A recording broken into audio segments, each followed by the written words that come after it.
The great chamber of the Galactic Council buzzed with tension. 847 different species had gathered on the neutral station of Harmony Prime. Some breathed oxygen, others methane. Some walked on legs, others floated in special tanks. But today, they all agreed on one thing. Humans had to be stopped. Admiral Kreshta stood at the center podium, his blue scales catching the artificial light. The Zenthuri were proud warriors, but even they had never seen anything like what humans could do in battle. His voice carried across the chamber through universal translators. "Honored council members," he began, his forearms spread wide. "We have all seen the reports from the Proxima border war. The humans defeated the Corvan Empire in 6 months. 6 months. The Corvans had been fighting for 300 years before humans even left their home world." Murmurs filled the chamber. The Corvans were known across the galaxy for their military might. Their ships could crack planets. Their soldiers could fight for days without rest. Yet humanity had crushed them completely. "But it is not just that they won," Admiral Kreshta continued. "It is how they won. They turned cargo ships into bombs. They used mining equipment as weapons. They shot simple metal rods at planets and destroyed entire cities." A hologram appeared above the podium. It showed footage from the war. Human ships that looked like flying junk heaps were tearing apart sleek Corvan warships. The humans had welded armor plates onto civilian vessels and mounted massive guns on them. They had turned asteroid mining charges into planet crackers. "This is not warfare," said Counselor Vidura of the Peaceful Communion, her tentacles writhing in disgust. "This is madness. They fight like animals, with no honor or rules." Ambassador Sarah Chun sat in the human section, watching the display with tired eyes. She had tried to warn them this day would come. Humans had been part of the Galactic Council for only 50 years. They were still the newest members, still learning how things worked in civilized space. "The worst part," Admiral Kreshta said, pointing at new footage, "is their creativity. Look at this." The hologram showed human soldiers using tools as weapons. Welding torches became flamethrowers. Construction mechs became war machines. Even their kitchen knives had been turned into throwing weapons. "They see everything as a potential weapon," said High Commander Zoltath of the Silicon Hegemony, his crystal form pulsing with orange light. "Our intelligence reports say they have books about making weapons from common items. They teach their children these things in schools." The chamber erupted in shocked gasps and angry chittering. The idea of teaching children about weapons horrified most species. War was supposed to be left to trained soldiers, not spread to civilians. Ambassador Chung finally stood up. She was smaller than most beings in the chamber, but her voice cut through the noise.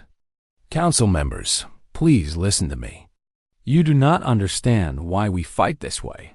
Enlighten us," Admiral Kreshta said coldly. Sarah walked to the speaking platform. Around her, hundreds of alien eyes watched with suspicion and fear. "Humans come from a dangerous world. We had to fight for everything. Not just other humans, but the planet itself. Storms that could level cities. Animals that wanted to eat us. Diseases that could kill millions. Many species face hardships," interrupted Counselor Vithara. "We do not all become weapons-obsessed savages." Sarah's jaw tightened, but she kept her voice calm. "You say we are savage, but we protected innocent people from the Corvan slavers. We stopped them from turning children into soldiers. Was that savage?" "Your methods were savage," Admiral Kreshta replied. "Kinetic bombardment? Electromagnetic pulse weapons? These things are too brutal for civilized warfare. And what about the Corvans using mind control on prisoners?" Sarah shot back. "What about them destroying entire species that would not surrender? Where was your civilization then?" The chamber fell silent. It was true that the Council had done little to stop Corvan expansion. They preferred diplomatic solutions that often failed while innocent people suffered. "That is beside the point," said High Commander Zaltith. "We are here to discuss human weapons, not past failures. Your species has proven too dangerous to be allowed unrestricted military development." Sarah felt her heart sink. She had hoped reason might prevail, but she could see the decision had already been made. "What exactly are you proposing?" Admiral Kreshta activated another hologram. This one showed a formal document. The Human Weapons Restriction Act. All kinetic weapons above a certain velocity will be banned. All electromagnetic pulse devices will be restricted to approved scientific use. All improvised weapons and modifications will be prohibited. "You want to take away our right to defend ourselves," Sarah said. "We want to ensure galaxy-wide peace," Councilor Vithara replied. "You will be given access to our advanced defensive technologies. Energy shields, non-lethal pacification systems, automated defense drones. These are far superior to your primitive ballistic weapons." Sarah laughed bitterly. "Primitive? Our primitive weapons saved your species from Corvan occupation. But you prefer pretty energy beams to effective tools." "The vote is clear," Admiral Kreshta announced. "All in favor of the Human Weapons Restriction Act?" Lights appeared throughout the chamber as species voted. Green for yes, red for no. Sarah watched in growing dismay as green light after green light appeared. Only a few dozen species voted against the measure. 803 votes in favor, the Council computer announced. 44 votes against. The motion passes. Sarah stood slowly. Around her, the other human delegates looked shocked and angry. "You are making a mistake," she said quietly. "Our weapons exist for good reasons. There are things out there in the dark spaces between stars. Things that energy shields cannot stop. Human paranoia and fear-mongering," Admiral Kreshta dismissed. "Your species sees threats everywhere because violence is all you understand." "I hope you never learn how wrong you are," Sarah replied. She gathered her papers and walked toward the exit. The other human delegates followed her dot behind them. The Council members congratulated themselves on bringing peace to the galaxy. They spoke of how much safer everyone would be now that human weapons were controlled. None of them noticed Sarah's final words as she left the chamber. "When the darkness comes, do not say we did not warn you." The great doors of the Council chamber closed behind the human delegation. Inside, 847 species celebrated their victory over human militarism. They had no idea they had just sealed their own fate. 3 years had passed since the Council banned human weapons. Earth looked very different now. Where once massive defense stations had orbited the planet, sleek alien technology hummed quietly in space. Centauri energy shields covered every human colony. Makaran peacekeeper drones patrolled the trade routes. Captain Jake Morrison walked through the New Angeles spaceport, watching alien security systems scan every passenger. The blue light of Centauri scanners washed over everyone entering the station. Red beams from Corellian peaceful intent verifiers made sure no one carried anything dangerous. "Amazing how safe everything is now," said his co-pilot Maria Santos with heavy sarcasm. She pointed at a group of young Centauri soldiers laughing near the departure gates. "Look how much they respect their protectors." Jake listened to their conversation through his translator.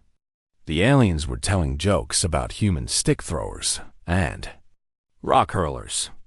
They found it hilarious that humans had once thought kinetic weapons were effective against energy shields. "Did you hear about the Human Museum on Kepler 442? One young Centauri said. "They have their old weapons on display. Actual metal bullets. Can you imagine being so primitive?" His friends erupted in laughter. "No wonder they lost every war before we gave them proper technology," Another added. Maria's face reddened, but Jake put a hand on her shoulder. "Let it go," he said quietly. "We have more important things to worry about." They boarded their transport ship, heading for the outer colonies. Jake's real job was not listed on any official records. While the galaxy thought humans had accepted their new peaceful role, a small group of people were very busy with something else. Dr. James Harrison was waiting for them at the Kepler 442 research station. The thin scientist looked exhausted, with dark circles under his eyes. His hand shook slightly as he led them through the facility. "Thank God you're here," he said. "I've made another discovery. This makes 17 sites now." Jake followed him into a secure laboratory. The walls were covered with photographs of ancient ruins found on human colonies. Strange symbols covered dark stone structures. Each site looked the same, circular buildings with thick walls and deep basements. "Show them the new one," Maria said. She had been here before. Dr. Harrison activated a holographic display. It showed a massive underground complex discovered on New Terra, humanity's second-largest colony. The construction team was digging a new subway system when they broke through into this. The hologram revealed corridors carved from solid rock. The walls were covered in the same symbols found at other sites. But this complex was much larger than the others. "How old?" Jake asked. "At least 2 million years," Dr. Harrison replied. "Maybe older. But here's the strange part. Look at these markings." He zoomed in on a section of wall. The symbols seemed to tell a story in pictures. This shows something coming from space, something that consumed light. Jake studied the images. They showed large, dark shapes attacking what looked like planets. The defending forces used simple weapons, spears, arrows, and primitive guns. "Every site tells the same story," Dr. Harrison continued. "An advanced civilization lived here millions of years ago. They had energy weapons, force fields, flying cities.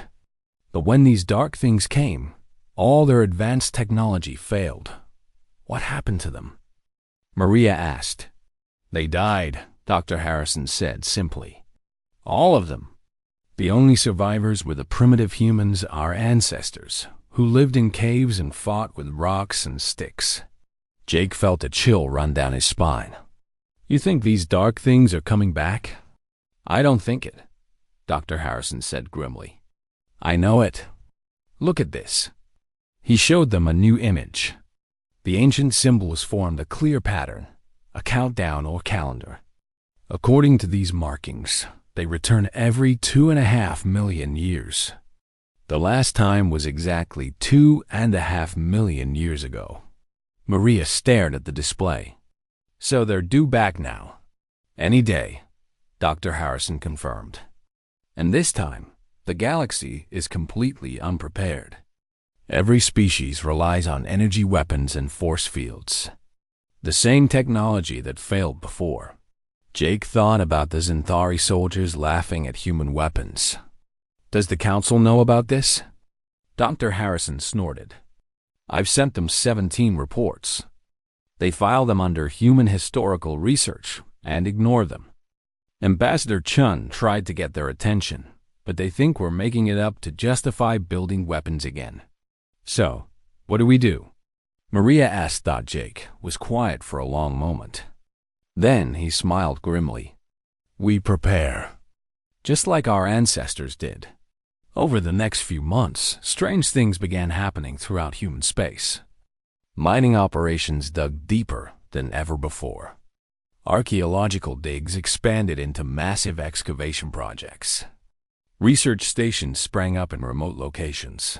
Other species barely noticed. The galaxy was experiencing an economic boom. Trade flowed freely under the protection of Council technology. Wars had become almost impossible with the new peaceful intent. Systems.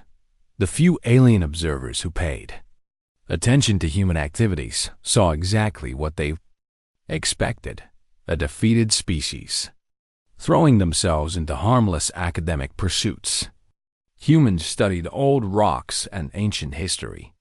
They dug holes in the ground and built research facilities. Our pathetic Dr. Elizabeth Reeves stood in what looked like an archaeological dig on the moon of Titan. Around her, teams of researchers carefully excavated ancient ruins. Massive cranes lifted stone blocks from deep pits. "How many more sites?" she asked her assistant. 47 active excavations across human space," came the reply. "The council thinks we're obsessed with our heritage." Dr. Reeves smiled. The council had no idea what they were really building under the cover of archaeological research. Hidden beneath ancient stone foundations, humanity was constructing something the galaxy had never seen. "Any word from the deep space monitors?" she asked. "Nothing yet," her assistant replied. "But the early warning systems are all online now." The early warning systems were hidden in plain sight. Research stations that studied ancient communication methods were actually long-range scanners. Archaeological sites studying prehistoric defensive structures were really weapons platforms. Humanity had learned from their ancestors. The ancient humans had survived by being clever, not by being powerful. They had hidden their preparations and struck when the enemy least expected it. Now, their descendants were doing the same thing. In the Zentari capital, Admiral Kreshta reviewed the latest intelligence reports on human activities. His aide pointed to images of excavation sites. "Should we be concerned about all this digging?" the aide asked. Admiral Kreshta laughed. "Let them dig. Let them study their primitive past. It keeps them busy and reminds them of their place in the galaxy." He had no way of knowing that beneath every harmless archaeological site, humans were installing the tools they would need to save everyone. The countdown was almost over. Soon, the darkness would return from the spaces between stars. And this time, humanity would be ready. But first, the rest of the galaxy would have to learn a hard lesson about the difference between looking primitive and actually being helpless. The Deep Space Monitoring Station at Kepler 442 had been silent for 6 hours. This was not normal. The station sent status reports every 2 hours without fail. It was run by the efficient Macaron species, who never missed a deadline. Commander Veltar of the Zentari Patrol Fleet received the emergency call while his ship was docking in Harmony Prime. The council wanted him to investigate immediately. Probably just equipment failure, his navigation officer suggested. These human colony systems are still primitive. Commander Veltar was not so sure. He had fought humans in the Proximal War. They might use simple technology, but they maintained it well. Their equipment did not fail without reason. His ship, the Glorious Dawn, was one of the most advanced vessels in the galaxy. Energy shields that could stop planet cracker missiles, plasma cannons that could cut through asteroid belts, sensors that could detect a coin-sized object from 1,000,000 kilometers away.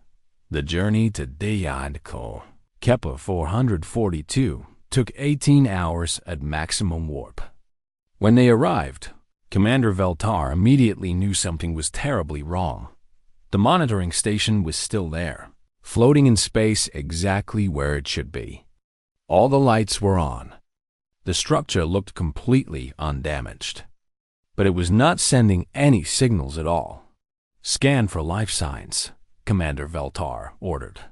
"Scanning now," his sensor officer replied. After a moment, confusion filled his voice. "Sir, this is strange. I'm reading life signs, but they're very faint. Almost like the entire crew is in deep sleep." "Hail the station." "No response, sir." All communication systems appear to be functional, but no one is answering. Commander Veltar studied the readings. Everything looked normal except for the crew. "Prepare a boarding shuttle. I want a full security team." 20 minutes later, Commander Veltar led 6 armed soldiers through the station's airlocks. The corridors were fully lit. Life support was working perfectly. But the entire facility was eerily quiet. They found the crew in the main control room. All 43 Macarens were at their posts, but they were completely motionless. Their eyes were open but staring at nothing. They were breathing, but barely. Medical emergency. Commander Veltar called back to his ship. Send the medical team immediately. Dr. Shan Wei, the ship's chief medical officer, arrived within minutes. She scanned the affected crew members with every instrument available. Her findings made no sense. They're alive, she reported. But it's like something drained almost all their energy. Their bodies are functioning at minimum levels to keep them alive. What could cause this? Commander Veltar asked. I have no idea, Dr. Shanwei admitted. It's like something sucked the power right out of them. Commander Veltar checked the station's power readings. Everything was normal. The reactors were functioning perfectly. All systems showed green status lights, but when he looked closer at the energy consumption logs, he found something disturbing. 6 hours ago, the station had experienced a massive power surge. For exactly 3 minutes, every system had drawn maximum power. Then everything returned to normal. Get me a full system diagnostic, he ordered. The results were even more confusing. All equipment was functioning normally, but the station's main computer had a 3-minute gap in its memory logs. Whatever had happened during the power surge, the computer could not remember it. Commander Veltar sent an urgent report back to the Council.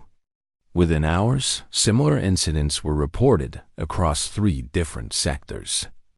Deep space stations going silent, crews found in the same drained state. Mysterious power surges with no explanation on the human colony of New Terra. Dr. James Harrison was working late in his laboratory when every alarm in the facility began screaming at once. Ancient ruins across the planet were activating for the first time in millions of years. The stone structures that humans had been excavating were suddenly alive with energy. Strange resonance patterns pulsed from deep underground chambers. Dr. Harrison ran to his monitoring equipment. The readings were off the charts. Every archaeological site was transmitting the same signal, a complex pattern that seemed to be some kind of warning. He called Dr. Elizabeth Reeves on Titan. Are you seeing this? Every site is active, she confirmed. The ancient warning system is working exactly like the inscription said it would. They're coming, James. Dr. Harrison pulled up star charts on his main display. The resonance patterns were pointing toward a specific region of space, the same dark area, between galaxies where human deep space probes had recently detected strange movement. How long do we have? Dr. Reeves asked. Dr. Harrison studied the ancient calculations carved into stone millions of years ago. If the patterns are correct, maybe days, maybe hours.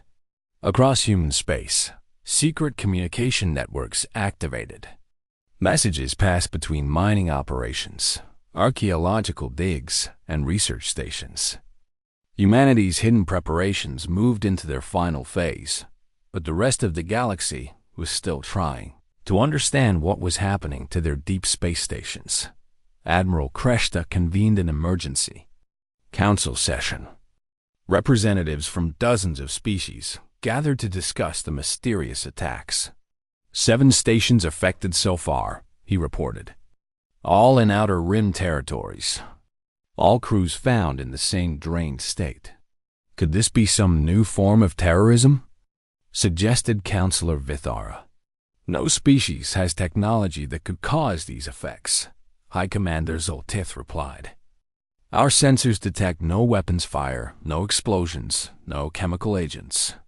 Ambassador Sarah Chun sat quietly in the human section, listening to the debate. She had received Dr. Harrison's urgent reports, but she knew the council would not believe her warnings. They had dismissed human concerns too many times before. Perhaps we should increase patrols in the affected areas, Admiral Kreshta suggested. Agreed, said the council president. Deploy additional ships with our most advanced sensor equipment. Sarah finally stood up. Council President, I request permission to speak. The human delegate recognizes, came the formal reply. Sarah walked to the speaking podium. Council members, I believe these incidents are connected to the ancient ruins found on human worlds. My scientists have been studying them for 3 years. More human archaeological theories, Admiral Kreshta said dismissively. This is hardly the time for academic speculation. The ruins contain warnings about entities that feed on energy, Sarah continued. Beings that attack every few million years. The ancient inscriptions describe exactly what is happening to your stations. Preposterous, High Commander Zolteth declared. You expect us to believe in mythical monsters from prehistoric cave paintings? The evidence is right in front of you, Sarah said firmly. Something is draining energy from your most advanced technology. Something your sensors cannot detect properly. This is exactly what the ancient warnings predicted. Councilor Vithara's tentacles writhed in agitation. Even if we believed your fantasies, what would you suggest we do? Prepare for a fight unlike anything you have ever experienced, Sarah replied. These entities absorb energy attacks. They grow stronger when you shoot them with plasma weapons or try to stop them with force fields. Then how do we fight them? Admiral Kreshta asked mockingly. Sarah's expression was grim. With the weapons you made us destroy. With the primitive technology you banned. With rocks and sticks and metal bullets, if necessary. The chamber erupted in derisive laughter. The idea that primitive kinetic weapons could succeed where advanced energy technology failed was absurd. But Admiral Kreshta. Laughter died when his communication officer rushed into the chamber with an urgent message. Sir, the officer said breathlessly, long-range sensors have detected massive objects emerging from dark space. They're heading directly for the inner systems. The chamber fell silent. On the main display, grainy images appeared from the most distant sensor platforms. Dark shapes were moving between the stars. They were huge, each one the size of a moon. And there were dozens of them. Sarah Chun looked around the stunned chamber. Now you will learn what your ancestors knew, she said quietly. Sometimes the old ways are the only ways that work. The darkness had returned, and the galaxy was about to discover that energy weapons and force fields were useless against an enemy that fed on energy itself. The first battle took place in the Altair system, where the Zentari Third Fleet was conducting training exercises. Admiral Kreshta commanded 12 of the most advanced warships in the galaxy. Each vessel carried enough firepower to level a planet. When the Devourer ships appeared at the edge of the system, Admiral Kreshta felt confident. These dark entities might be mysterious, but no force in the galaxy could stand against Zentari plasma weaponry. All ships, battle formation, he commanded. Target the largest vessel and fire at will. The fleet opened fire with everything they had. Brilliant blue plasma beams lanced across space, each one carrying enough energy to power a city for a year. The beams struck the lead Devourer ship directly and disappeared. The massive dark vessel absorbed every blast like a sponge soaking up water. Instead of being damaged, it seemed to grow brighter. Veins of energy ran along its organic hull, pulsing with stolen power. Impossible, Admiral Kreshta whispered. Increase power to maximum. All ships focus fire. The Zentari fleet unleashed a barrage that should have vaporized an asteroid belt. The Devourer ships absorbed it all. Worse, they began moving faster, as if the energy attacks were feeding them. Then, Devourers struck back. Tendrils of darkness reached out from the alien vessels. They passed right through the Zentari energy shields, as if they did not exist. When the tendrils touched the warships, every system began to fail. Admiral Kreshta watched in horror as his flagship's power readings dropped rapidly. Lights dimmed throughout the ship. Life support began shutting down. Weapons went offline. "Sir, we're losing power," his engineering officer reported. "Something is draining our reactors." All around the system, the same thing was happening to every ship in the fleet. The mighty Zinthari warships became floating hulks, drifting helplessly as their crews fell into the same drained state found at the monitoring stations. Admiral Kreshta managed to send one final message before his ship went dark. "All forces, stay away. Energy weapons. Make them stronger." The news spread across the galaxy in hours. The Zinthari Third Fleet, 12 ships that had never known defeat, destroyed without firing a single effective shot. Panic spread through the council. Emergency meetings were called. Every major fleet was put on high alert. High Commander Zalteth of the Silicon Hegemony took personal command of the response.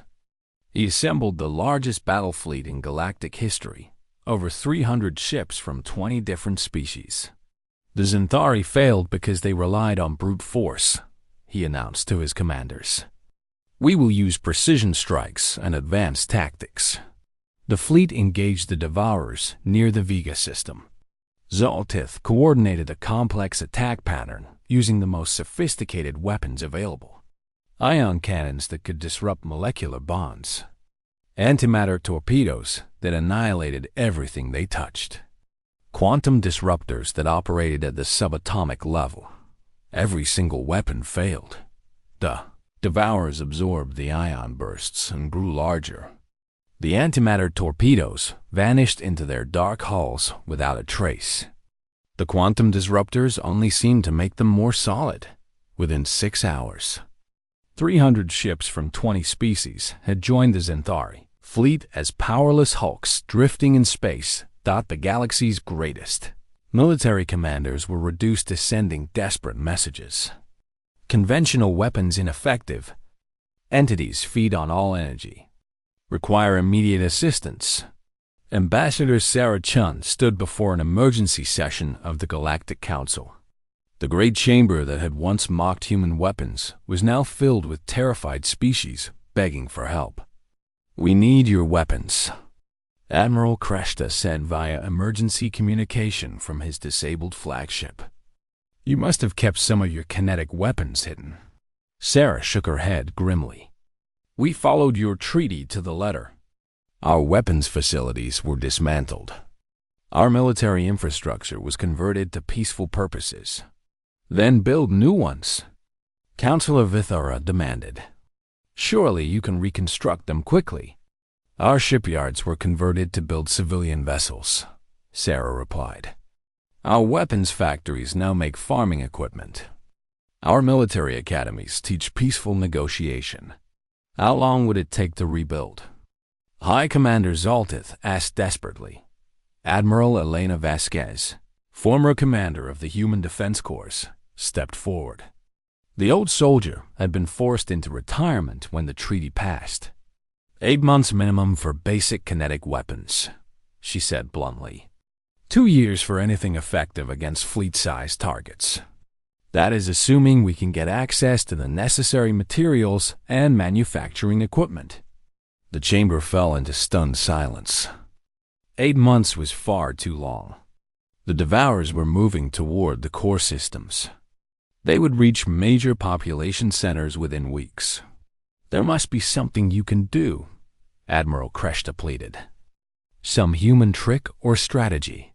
Sarah and Admiral Vasquez exchanged glances. Sarah nodded slightly. "There might be," Admiral Vasquez said carefully, "but it would require access to our archaeological sites and research facilities." "Anything," High Commander Zaltith said immediately. "You have unlimited access to all human territories." Admiral Vasquez smiled for the first time in 3 years. "Then we need to visit every excavation site in human space. Immediately." What the Council did not know was that humanity had never really disarmed. They had simply become very creative with their definitions. Archaeological excavations had uncovered historical weapons that happened to be fully functional. Mining operations had discovered ancient defensive structures that were actually hidden weapons platforms. Research facilities had been studying primitive kinetic theories. While building railguns and mass drivers, Dr. James Harrison met Admiral Vasquez at the new Terra dig site. What looked like ancient stone foundations from the surface was actually a sophisticated underground complex. "How much did you actually build?" Admiral Vasquez asked.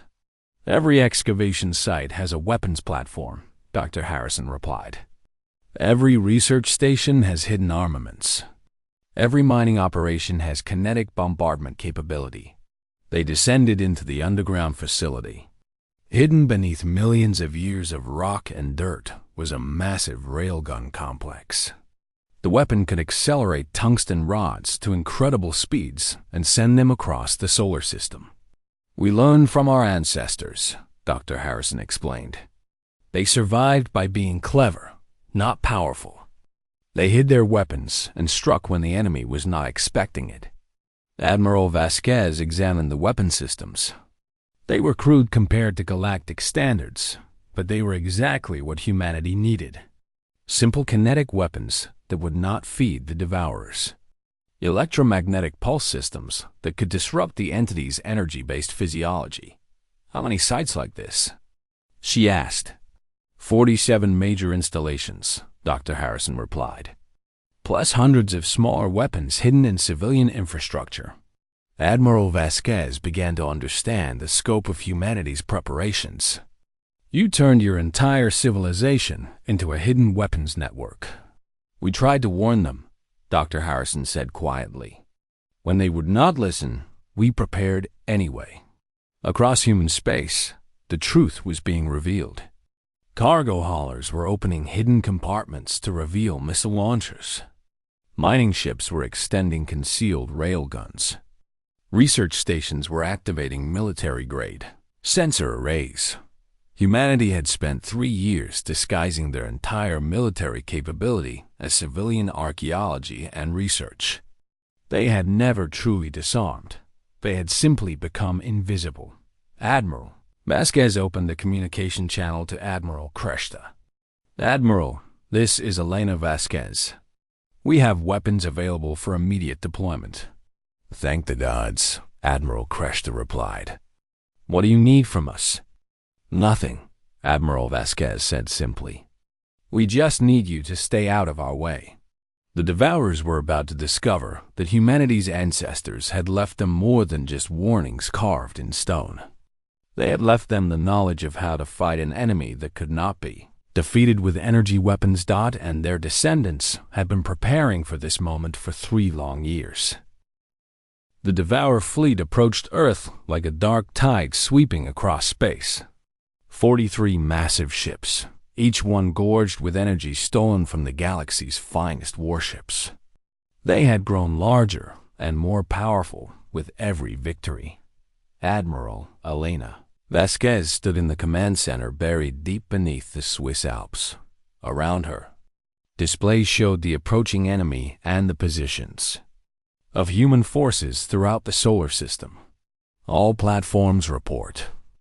"Ready," her communications officer announced. "Confirm targets on 12 Devourer ships." Her sensor operator added. Admiral Vasquez studied the tactical display. The enemy was moving in a loose formation, confident after their string of easy victories. They had no idea what was waiting for them. "Commence Operation Ancestors' Revenge," she ordered. "All units, execute on my mark." The first surprise came from the asteroid belt. What the galaxy thought were simple mining operations revealed their true purpose. Massive railguns emerged from hollowed-out asteroids, each one capable of accelerating tungsten rods to 10% of light speed. "Mark," Admiral Vasquez said quietly. Kinetic kill vehicles launched from 20 hidden positions. Simple metal rods, each one weighing 10 tons, screamed across space at incredible velocity. No energy signatures to absorb. No exotic particles to feed on. Just pure kinetic energy and mass. The tungsten rods punched through the lit devourer ship like bullets through paper. The massive entity, convulsed as physical matter, tore through its organic structure. Dark fluid sprayed into space as the creature writhed in what looked like pain. For the first time since emerging from dark space, a devourer had been hurt. The alien fleet reacted immediately, sending out energy tendrils to drain power from the attacking platforms. But the kinetic weapons had no energy systems to drain. They were simple magnetic accelerators, powered by closed-loop fusion reactors that could not be reached by the alien draining effect. Second wave. Launch. Admiral Vasquez commanded. More kinetic projectiles erupted from hidden positions throughout the solar system. The moon revealed concealed railgun batteries. Mars opened weapon silos disguised as geological survey stations. Even Earth's research satellites extended, missile pods that had been camouflaged as communication equipment. The devourers tried to adapt, moving in evasive patterns to avoid the incoming projectiles. But Admiral Vasquez had anticipated this. The third wave was already launching from Earth itself. Dr. James Harrison activated the network of IMEP generators hidden beneath every archaeological site on the planet. The ancient warning systems that had detected this devourer's approach now became weapons designed to disrupt their energy-based physiology.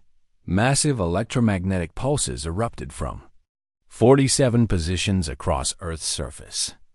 The pulses were timed to intersect precisely where the devourer fleet would be in 30 seconds. The effect was devastating. When the electromagnetic waves struck them, the devourer ships began to lose cohesion. Their organic hulls flickered and became translucent. They were beings made of organized energy, and the imp attacks disrupted the patterns that held them together. Admiral Elena Vasquez watched the enemy fleet begin to break apart. But she was not finished. "Activate the civilian network," she ordered. Across human space, the truth about humanity's demilitarization became clear. Every cargo ship in the commercial fleet opened hidden weapon bays. Every passenger liner deployed concealed missile systems. Every space station revealed military-grade armaments. Humanity had not just hidden weapons in their archaeological sites. They had turned their entire civilization into a disguised military force.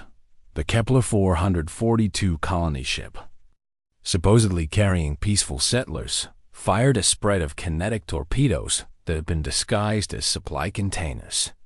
The New Angeles commercial hub deployed a particle accelerator that had been camouflaged as a mass transit system. Even individual human ships joined the fight. Private vessels that looked like simple transport craft revealed they had been built with hidden weapon systems. 3 years of supposedly peaceful shipbuilding had actually produced the largest stealth fleet in galactic history. Admiral Kreshta watched the battle from his disabled flagship and could hardly believe what he was seeing. The humans were fighting with weapons that looked primitive compared to galactic standards. But they were winning. How? He whispered to Ambassador Sarah Chan, who had joined him to observe the battle. "You never understood what our weapons were really for," Sarah replied. "You thought we built them to fight other species. But we developed them to fight this." She pointed to the ancient data files Dr. Harrison had compiled. "Our ancestors faced these entities before. They learned that energy weapons only make them stronger. Only physical force and electromagnetic disruption can hurt them. But your technology is so primitive," Admiral Kreshta protested. "Primitive?" Sarah laughed.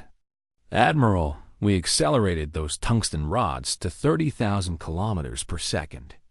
We generated electromagnetic pulses powerful enough to disrupt quantum-level energy patterns. We coordinated attacks across light years of space with split-second timing." Admiral Kreshta studied the tactical displays more carefully. The human attack had been incredibly sophisticated. Hundreds of platforms firing in perfect synchronization. Kinetic strikes calculated to hit moving targets across impossible distances. EMP bursts timed to arrive at precisely the right moment. This was not primitive, he realized. This was the most advanced military operation I have ever seen. The Devourer fleet was retreating now, falling back toward dark space. Half their ships had been destroyed or damaged beyond function. The survivors were fleeing from weapons they had never encountered before, but Admiral Vasquez was not letting them. "Escape. Launch pursuit torpedoes," she commanded. Final surprise was the most devastating of all. What the galaxy had thought were deep space research probes turned out to be long-range kinetic weapons. For 3 years, humanity had been positioning these scientific instruments throughout the outer system. The fleeing Devourer ships ran directly into a wall of kinetic fire. Tungsten rods launched from weapons platforms disguised as astronomical observatories. The retreating entities were systematically hunted down and destroyed. Within 6 hours, the threat that had terrorized the galaxy was eliminated. The last Devourer ship disappeared into dark space, too damaged to return for millions of years. The aftermath was almost as shocking as the battle itself. As rescue ships reached the disabled alien fleets, the scale of humanity's deception became clear. Every human archaeological dig had been a weapons platform. Every research station had been a military facility. Every mining operation had been constructing defensive systems. Humanity had never disarmed. They had simply become invisible. Ambassador Sarah Chun addressed the emergency session of the Galactic Council from Earth's orbital platform. The chamber was filled with species that had spent 3 years mocking human primitiveness. The Human Weapons Restriction Act is hereby nullified, Council President Talveth announced. All restrictions on human military development are permanently lifted. That will not be necessary, Sarah replied calmly. We never stopped developing our military capabilities. We simply learned to be more careful about how we presented them. Admiral Kreshta, rescued from his disabled ship, spoke from his hospital bed. How long have you been planning this? Since the day you banned our weapons, Sarah replied.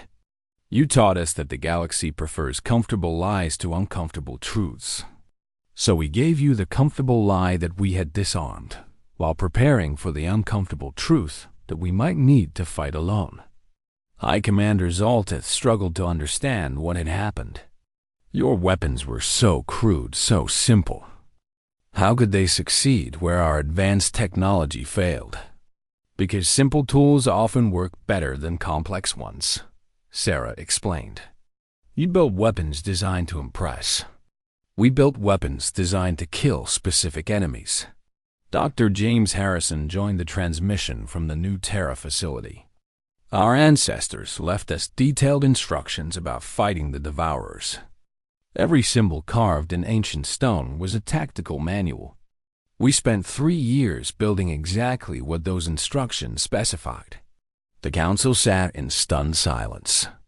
They had dismissed human warnings as primitive superstition, only to discover that human primitive weapons were the most advanced tools available for this specific threat. What happens now? Counselor Vithora asked quietly. Sarah. Chun looked around the chamber at the representatives of 847 species. Now you understand why we tried to warn you. There are things in the dark spaces between galaxies that energy shields cannot stop. Threats that require tools you would consider primitive. She paused, letting her words sink in. We will continue to maintain our defensive capabilities. We will continue to study the ancient warnings. And next time we tell you something is dangerous, perhaps you will listen. Admiral Vasquez appeared on screen beside Sarah. The Devourer threat is neutralized for at least 2 million years. But there are other things out there in the dark. Other enemies that require different tools. Will you share your defensive technology with us? Admiral Kreshta asked. Of course, Sarah replied. But you must understand, this technology requires a different mindset. You must be willing to look primitive to appear harmless. You must be able to hide weapons in plain sight.